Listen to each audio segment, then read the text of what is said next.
Hi, welcome to Big Push. Thanks in advance for watching. Today I want to show you how to find an event within the app. So first you have to log in or register, and this will bring up a content screen. So there are two items across the top. One is VOD, and that stands for Video on Demand, and the other tab is the Live tab. So if something is either scheduled for the future or if it's currently a live event, it would show up on the Live tab.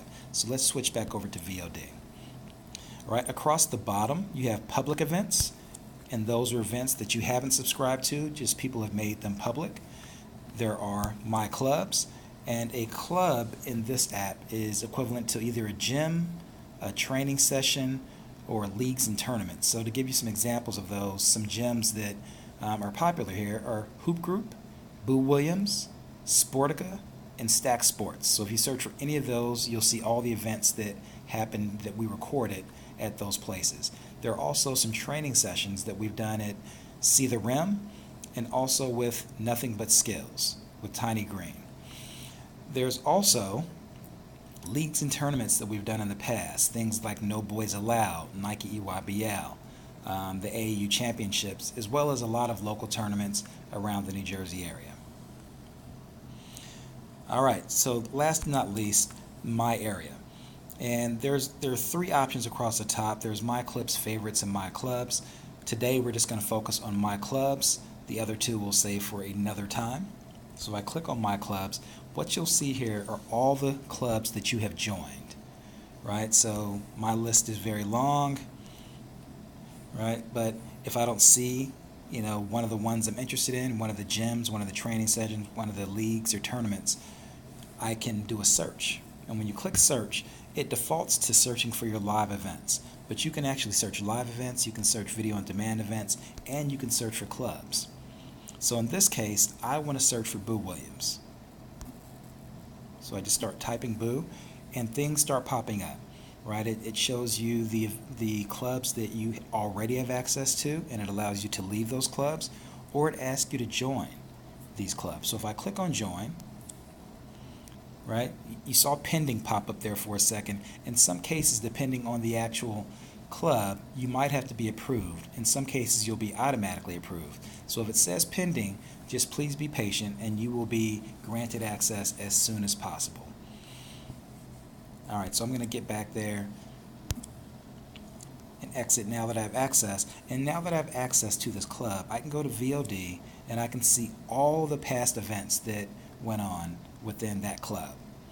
All right, so you can swipe up and swipe down and look at your heart's content as to what you're looking for, or you can actually do a search. And one of the things that we try to do for each of our events is we try to give them a date.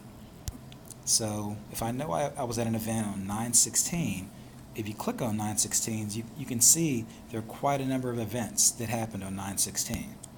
So you can scroll and keep scrolling until you find one you're interested in, right? I know that I wanted to maybe view the Celtics court here. And you notice in the kind of the bottom left-hand corner here, there is a highlights kind of icon, a couple orange hands that are clapping together. What you want to do there, if you click anywhere in this, in this event, the top or the watch, you're actually, the first thing you're going to see is those highlights. So I'm going to click on that just to show you guys this. And the way you can tell typically that it's a highlight, this event was from 9 a.m. to 9 a.m. to 2 p.m. So, but you can see that there's only 9 minutes in this actual clip. To show you that again. So that's kind of an indicator that it is a highlight film. All right. So what you can do to actually get out of the highlight film is to click on this, this little square, this square, broken square in the bottom right-hand corner. If I click on that, that opens up the widescreen view, right? So that's how you actually want to watch things anyway, a little wider, right? But you'll notice across the top there are three options: highlights, HD, and Pano, right? So if you want to see the actual game, you want to click HD, which stands for high definition. And what that's going to do is really load the entire game. So it's going to be all 5 hours, not just the highlights and not the Pano. I'm not going to show you the Pano at this point but the panel is really important for capturing things that we didn't capture. It allows you to control the camera. It allows you to record your own custom views. It does a lot for you. So as you can see, this event, this clip is 4 hours and 58 seconds, so that's a little closer to the 9 to 2 that we talked about. And that's how you really find your events. You press play, and you are in business. One thing to note, so we usually record time blocks. So we know that this started at 9 a.m., but if you wanted to see a game that started at 11 a.m., you would basically just fast forward here by sliding this little slider to 2 hours. And once you get there, you can enjoy the game that started at around 11. All right, you'll notice a couple of clips here, where you can do a clip, you can tag plays. We'll get into some of those advanced features like clipping and tagging in the panoramic and future training sessions. But I want to thank you all for watching. Please let us know at info@bigpush.org if you have any questions at all. Thank you for your time, and good luck.